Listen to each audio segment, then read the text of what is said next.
This is Democracy Now!, democracynow.org. I'm Amy Goodman with Nermeen Shea. Negotiations are underway in Geneva, Switzerland on a legally binding global plastics treaty as the crisis of pollution from plastics worldwide has grown more acute. An estimated 8 billion metric tons of plastic waste now pollute the planet. Without changes, plastic production is expected to triple by 2060, much of it driven by single-use plastics. Only 10% of plastic can be recycled. Representatives from 184 countries are participating in the UN negotiations that will conclude next week. Also this week, the medical journal The Lancet published a countdown on health and plastics, which begins, quote, "Plastics are a grave, growing, and under-recognized danger to human and planetary health." In the study, Dr. Philip Landrigan and an international team of co-authors outlined the latest in what's understood about the dangers of plastics through its entire life cycle.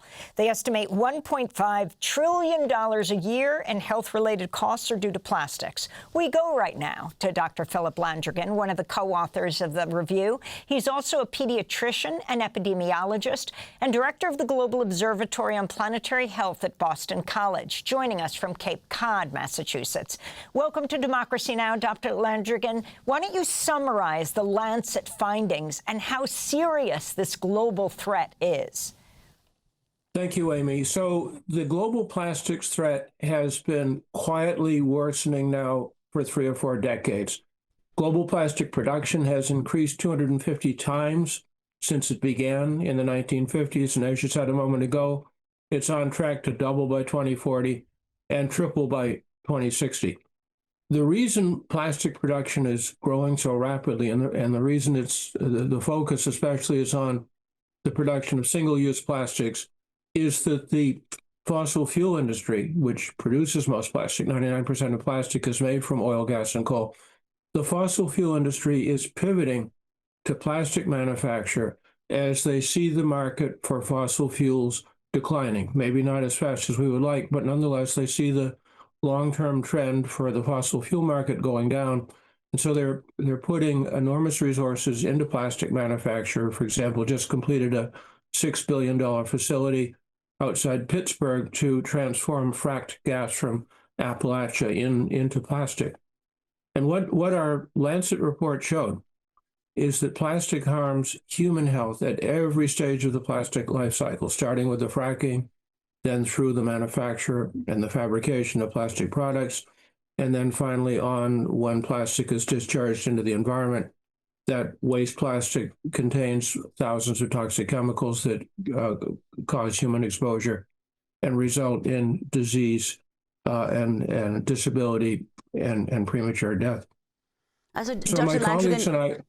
Just to clarify that 10% of plastic is recycled at the moment, not that that's what can be recycled. If you could speak specifically about the impact of plastic on children. Sure.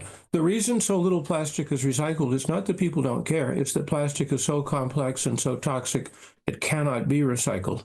Recycling rates for plastic are way below glass or steel or cardboard or aluminum. Plastics are children, infants in the womb and young children are very vulnerable to plastics because they're going through these incredibly complicated, tightly choreographed processes of early development. And plastic contains thousands of chemicals ranging from phthalates to bisphenols to brominated flame retardants. Those chemicals get out of plastics, they get into pregnant women and then pass through to their children. They get into little kids. And in children, they can cause a whole range of diseases that encompass brain injury, resulting in decreased IQ, injury to the reproductive organs, resulting in decreased fertility when today's child becomes tomorrow's adult, and damage to the liver, which interferes with cholesterol metabolism and increases risk for obesity, for diabetes, for heart disease, and stroke. Dr. Landrigan, we just have 30 seconds. Plastics and climate change are both born of the fossil fuel industry. Talk about how they're connected. Well, they both originate from fossil fuels, and the other connection is that plastic production is energy intensive. It liberates 2.4 gigatons of greenhouse gases to the atmosphere every year. That's more CO2 than comes out of Brazil or Russia. And finally, what you're hoping to come out of the Lancet report in 20 seconds, if you would. We need two big things out of the negotiations in Geneva. Firstly, a cap on global plastic reduction because the current trend is not sustainable. And secondly, strict regulation of the more than 16,000 chemicals in plastics, which currently are responsible for most of plastics' known hazards to human health. Thanks for watching Democracy Now! On YouTube. Subscribe to the channel and turn on notifications to make sure you never miss a video.